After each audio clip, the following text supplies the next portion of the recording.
Child marriage affects 12 million girls every year. There definitely is a solution to this problem. We've been actively able to prevent child marriages because of our model, because these girls feel empowered. That was a clip from our next guest, Aria Mustary. Her mom, Saida, was a child bride in Bangladesh at 16 years old. Aria herself almost faced that same fate when her father tried to marry her off at age 12. Now at 25, Aria is helping other girls escape this same torturous path. Please welcome Aria. Courtney is still with us. Thank you so much for joining us. We mentioned your father wanted you to marry a man twice your age. What do you remember about that time? I remember being super rebellious, and I grew up in such a chaotic environment that I was cutting school, I was taking care of my sister, I was taking care of my mom. So I wasn't a very good daughter, I guess, in his eyes, and in most South Asian families' eyes. I was always out, again, cutting school. And a lot of that was because I was just a kid and I was, growing up in such an oppressive and chaotic environment that, I wasn't a very good kid.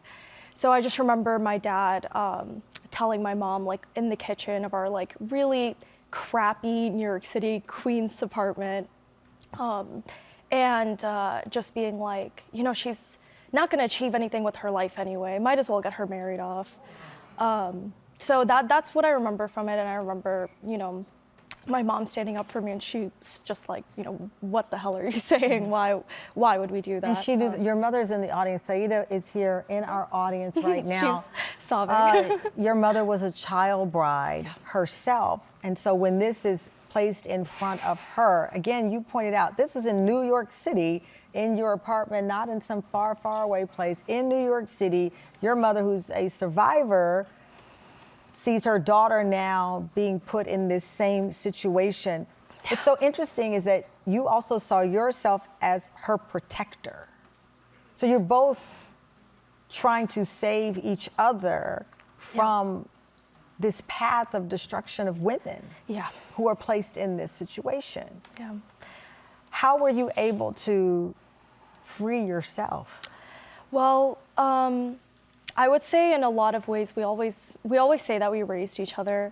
Like, I was her mom and she was my mom. So since I was like 6 or 7 years old, I used to beg my mom. I used to be like, please get a divorce. Like, we could do better than this. I promise, like, we'll be okay. We'll be okay. And I was like, I didn't know what I was saying. I was 7. But I just knew this feeling. I was like, you're just such a strong woman.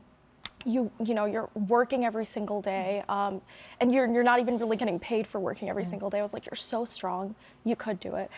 And she was like, you're trying to break up my family. So she didn't really take it seriously because, I'm a kid, and she's like, what does she know?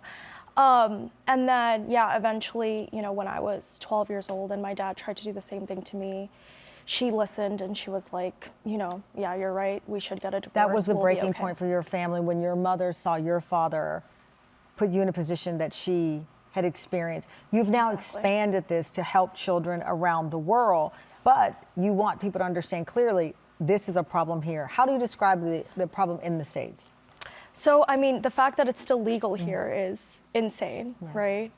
It's something that, when I'm fundraising here, when I'm trying to get the awareness out for child marriage, they're always like, oh, it's like those countries. Those countries do that. And I'm like, no, you could see it from, our wonderful people that are here. It happens here, and it happens here all the time, and it happens here in our very own neighborhoods and our very own communities. You're sticking here, Courtney, as well. We'll be right back. We have a young woman who was forced into marriage at 19 and is now at the forefront of a movement to change the laws. We'll be right back. We at Unchained have worked with girls who showed up at the clerk's office, sobbing openly, begging for help. There is nothing that those girls can do, nothing that the clerks can do in that situation to stop the marriage. We're going state by state, and eventually there will be no child marriage in any state in the U.S.